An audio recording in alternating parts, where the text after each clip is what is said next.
പിതാവിന്റെയും പുത്രന്റെയും പരിശുദ്ധാത്മാവിന്റെയും നാമത്തിൽ ആമേൻ.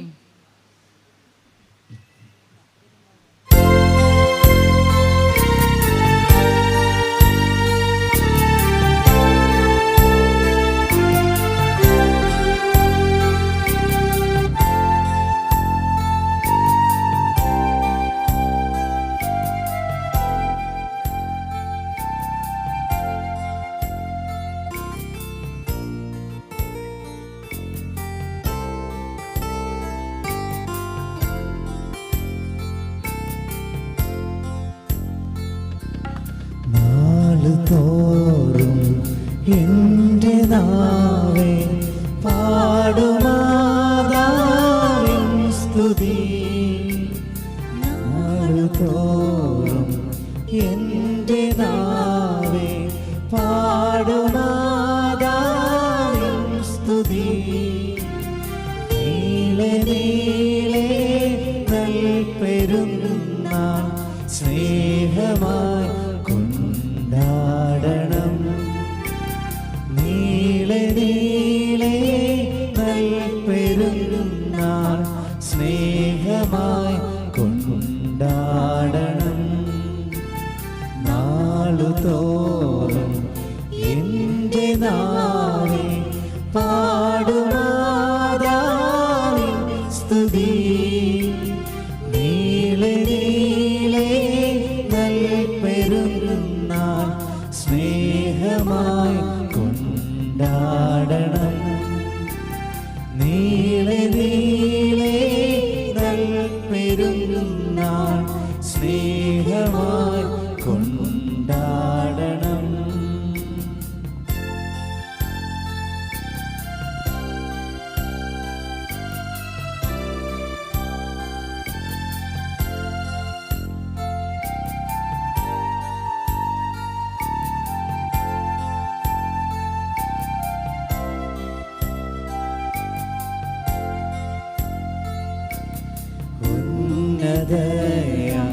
രാജ്ഞി തന്റെ ഉന്നതി കാണാകിലോ. കന്യോഗ്യ ഭാഗ്യരാശി കന്യമ്മേ എന്നു ചൊല്ലി. കന്യോഗ്യ ഭാഗ്യരാശി കന്യമ്മേ എന്നു ചൊല്ലി. നാളുതോറും എൻ്റെ നാവേ പാടുമാതാവിൻ സ്തുതി. നീളെ നീളെ നൽപെരുന്നാൾ സ്നേഹമായി കൊണ്ടാടണം. നീളെ നീളെ നൽപെരുന്നാൾ സ്നേഹമായി കൊണ്ടാടണം. നീളെ നീളെ നൽപെരുന്നാൾ സ്നേഹമായി കൊണ്ടാടണം.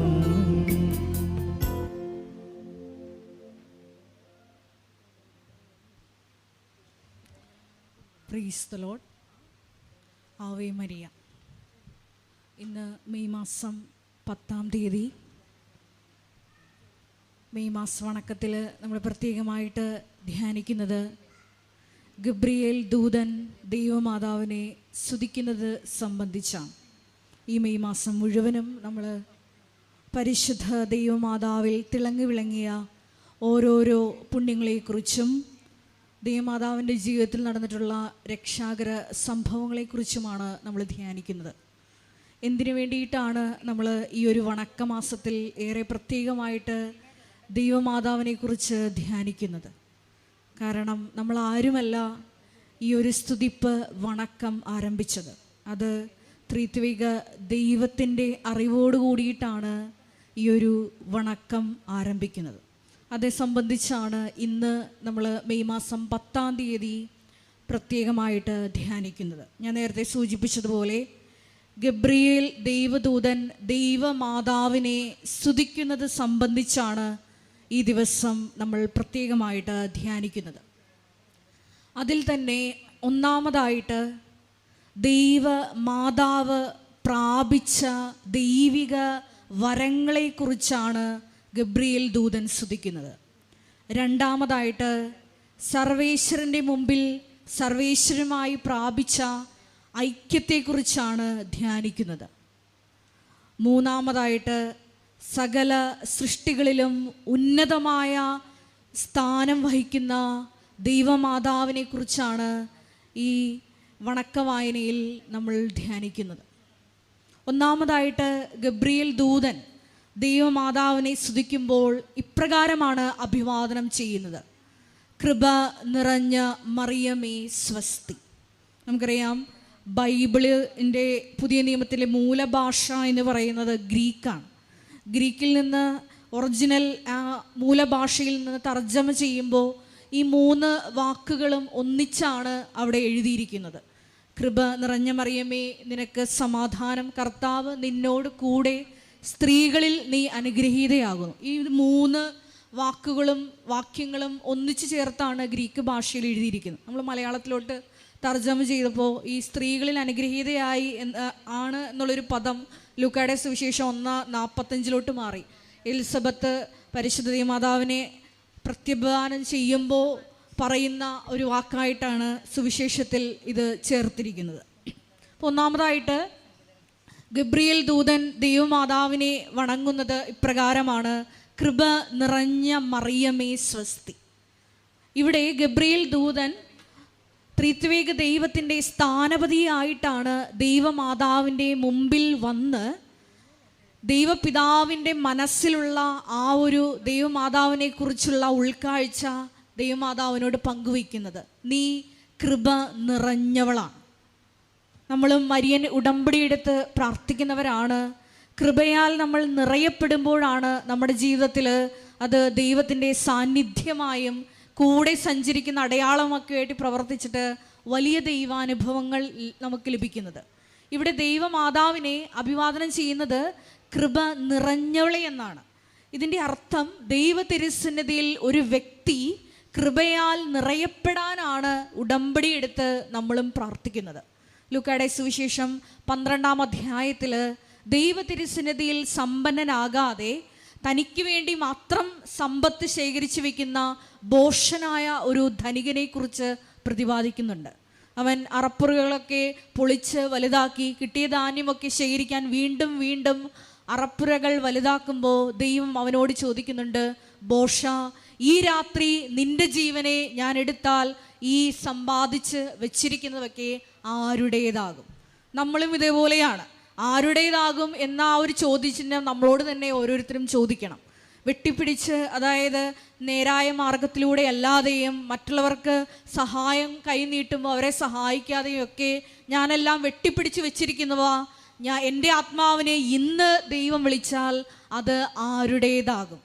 അപ്പോൾ ദൈവ തിരുസന്നിധിയിൽ കൃപ കണ്ടെത്തണം, ദൈവ തിരുസന്നിധിയിൽ സമ്പത്ത് ശേഖരിച്ചു വെക്കണം എന്നതാണ് ഈ ഒരു ഒന്നാമത്തെ ചിന്ത നമ്മളെ കൊണ്ടെത്തിക്കുന്നത്.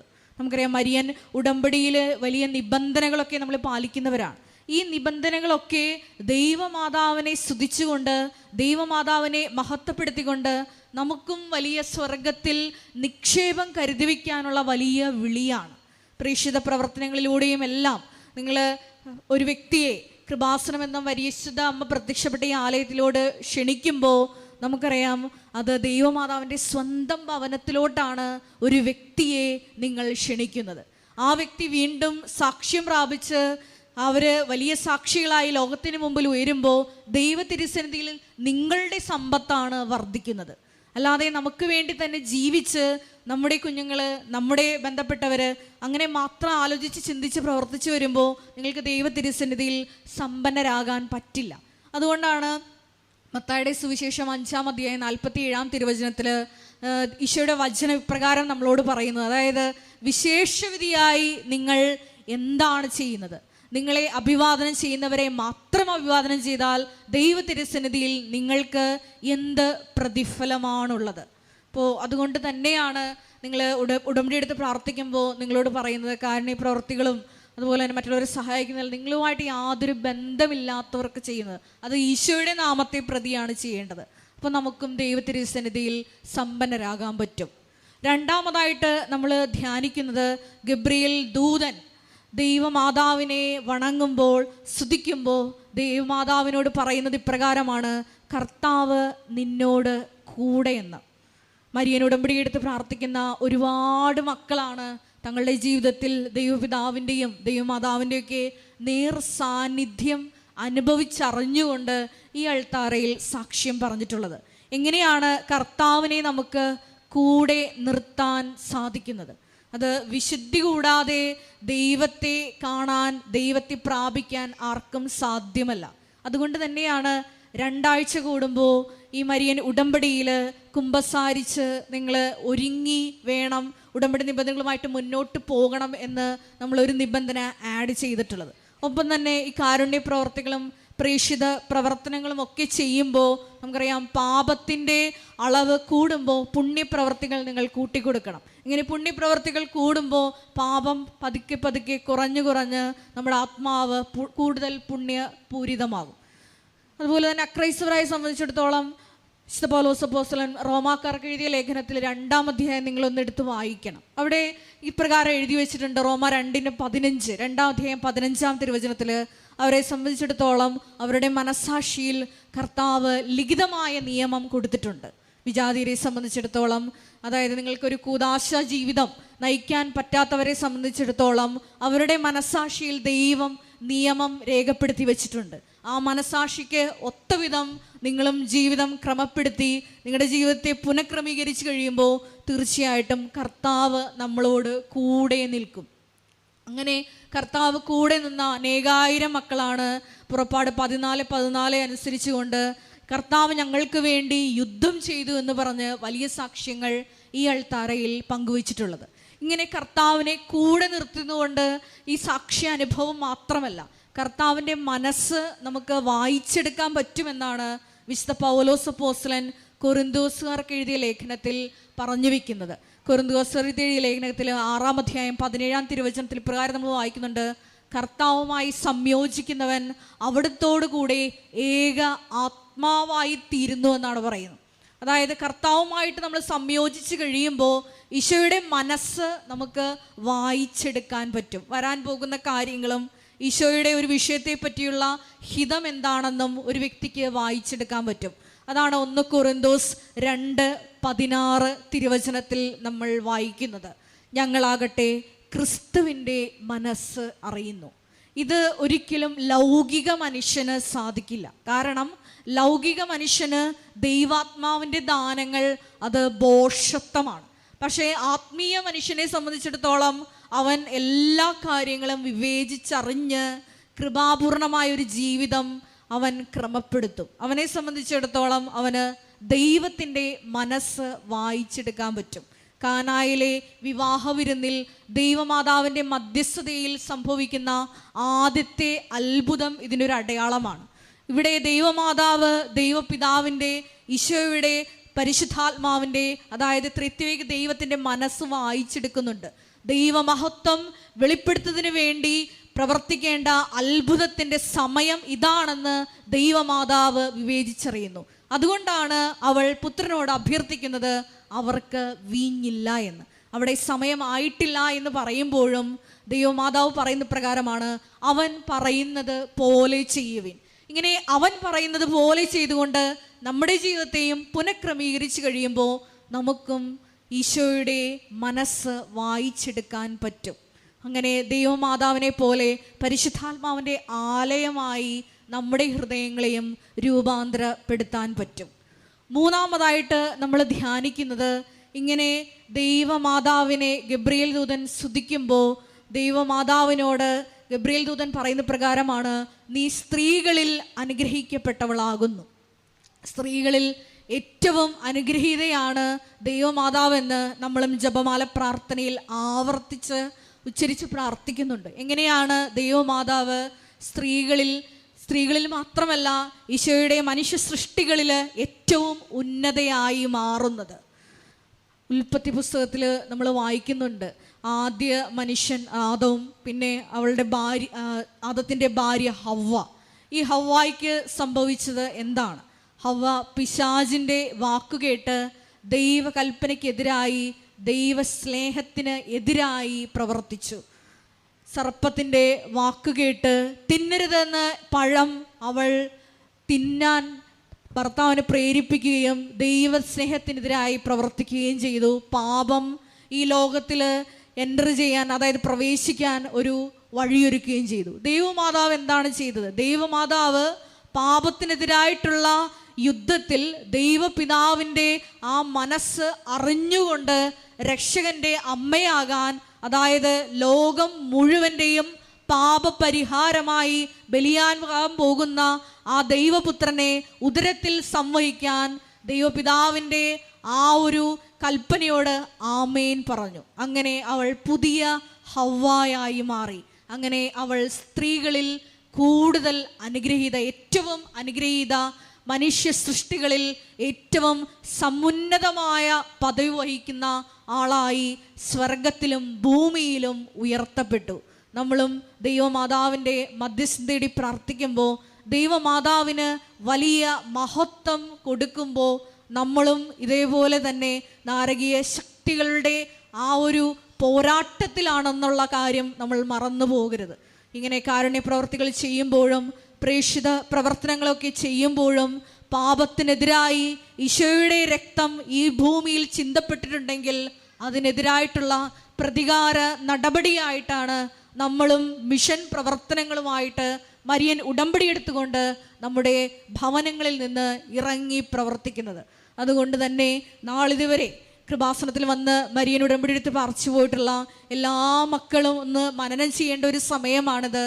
ദൈവമാതാവ് തൻ്റെ ഓരോ വാക്കിലും പ്രവൃത്തിയിലും എല്ലാം ദൈവഹിതം ആരാഞ്ഞുകൊണ്ട് മരണം വരെയും സ്വർഗത്തിലേക്ക് എടുക്കപ്പെടുന്നത് വരെയും ദൈവ തിരുസന്നിധിയിൽ സമ്പത്ത് ശേഖരിച്ചു വെക്കാൻ കാണിച്ച ആ തീക്ഷ്ണത പോലെ തന്നെ നമ്മളും മരിയൻ ഉടമ്പടിയെടുത്ത് പ്രാർത്ഥിക്കുന്നവരും ആത്മീയമായി വലിയ സമ്പത്ത് സ്വർഗത്തിൽ പ്രാപിക്കുവാനുള്ള വലിയൊരു വിളിയാണെന്നുള്ള ബോധ്യത്തോടെ തുടർന്നുള്ള നിമിഷങ്ങളിൽ നമുക്കായിരിക്കാം.